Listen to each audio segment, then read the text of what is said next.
Hello students, आज आपण 10th standard अल्जेब्राचा 5th लेसन प्रोबॅबिलिटीमधील प्रॅक्टिस सेट 5.4 मधील क्वेश्चन नंबर 5 पाहणार आहोत. पहा आपल्याला क्वेश्चन काय दिला आहे. अ card is drawn at random from a pack of well shuffled 52 playing cards. आपल्याला एक्सपेरिमेंट काय दिलेला आहे पहा. 52 प्लेइंग कार्ड्स आहेत, वेल शफल्ड 52 प्लेइंग कार्ड्स आहेत आणि त्यामधील एक कार्ड आपल्याला रँडमली काय करायचं आहे, काढायचं आहे.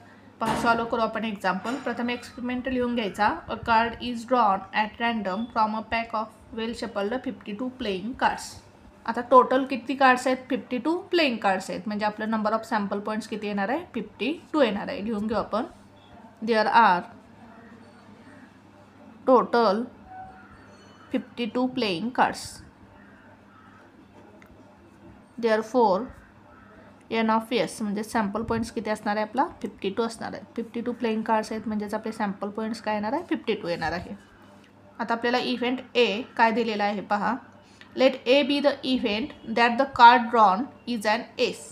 आता इव्हेंट एसाठी काय कंडिशन दिलेले आहे? जे आपण कार्ड काढणार आहोत ते काय असणार आहे? एस असणार आहे, एक्का असणार आहे. मग आता एका 52 प्लेइंग कार्ड्समध्ये एस किती असतात पहा? 4 एस असतात. म्हणजेच आपला नंबर ऑफ सॅम्पल पॉईंट्स किती येणार आहे? 4 येणार आहे. म्हणजेच आता आपल्याला कसं लिहिता येईल पहा. आता कार्ड्समध्ये 52 प्लेइंग कार्ड्समध्ये काय असतात? 4 सेट्स असतात. स्पेड, heart, diamond and club.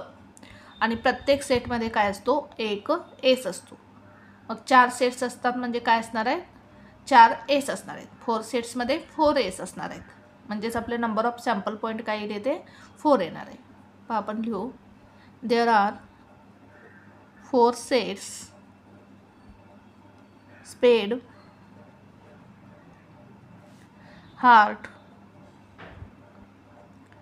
diamond and club. Each set has 1 S. प्रत्येक सेटमध्ये काय असणार आहे? 1 S असणार आहे. 52 प्लेइंग कार्ड्समध्ये काय असतात? 4 सेट्स असतात. स्पेड, हार्ट, डायमंड अँड क्लब. आणि प्रत्येक सेटमध्ये काय असतो? 1 S असतो. म्हणजेच टोटल एस किती असणार आहेत? 4 एस असणार आहेत. देअरफॉर इव्हेंट एमध्ये सॅम्पल्स पॉईंट्स किती असणार आहेत? 4. मग आपण इव्हेंट एची प्रोबॅबिलिटी काढून घेऊ. P of A is equals to formula काय आपला? N of A upon n of S. N of A किती मिळाला आपल्याला? 4. एन ऑफ एस किती आहे? 52. आता इथे भागवलं आपण पहा. 4 1 जार 4, ते 4 1 जार 4, 5 मधनं 4 गेला 1 राहिला, 12 झाले. 4 3 जार 12, 1/13.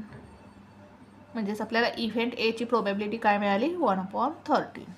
आता इव्हेंट बी काय दिला आहे पहा आपल्याला. Let B be the event that the card drawn is a spade. आता इव्हेंट बीमध्ये काय कंडिशन दिलेली आहे आपल्याला? जे आपण कार्ड काढणार आहोत ते काय असणार आहे? स्पेड असणार आहे.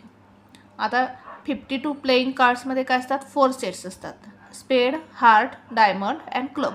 आणि प्रत्येक सेटमध्ये किती कार्ड्स असतात? 13 कार्ड्स असतात. म्हणजेच नंबर स्पेडची सुद्धा किती असणार आहे? 13 कार्ड्स असणार आहेत. म्हणजे आपल्याला नंबर ऑफ सॅम्पल पॉईंट्स काय मिळणार आहे? 13. पाहिली आपण. There are 13 cards in the set of spade. स्पेडच्या सेटमध्ये किती असणार आहेत? 13 कार्ड्स असणार आहेत. 52 प्लेइंग कार्ड्समध्ये टोटल 52 कार्ड्स असणार आहेत आणि त्यामध्ये काय असणार आहेत? 4 सेट्स असणार आहेत. स्पेड, हार्ट, डायमंड अँड क्लब.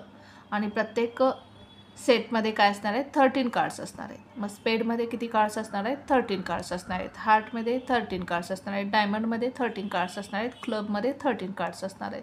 म्हणजेच there are 13 cards in the set of spade. म्हणजेच आपल्याला नंबर ऑफ सॅम्पल पॉईंट्स काय मिळणार आहेत पहा. Number of sample points in event B किती मिळणार आहेत? 13.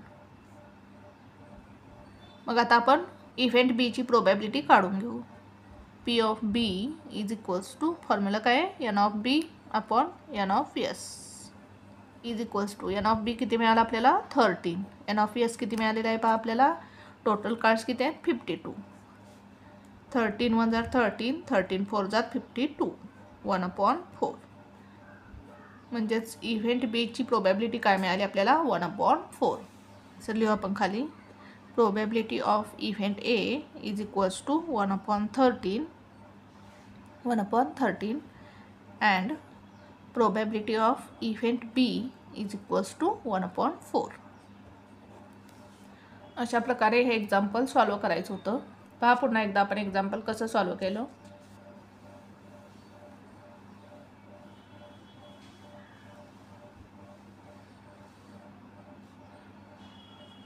Thank you for watching this video. जर तुम्हाला व्हिडिओ आवडला असेल तर व्हिडिओला लाईक करा, कमेंट करा, शेअर करा आणि चॅनलला सबस्क्राईब करा.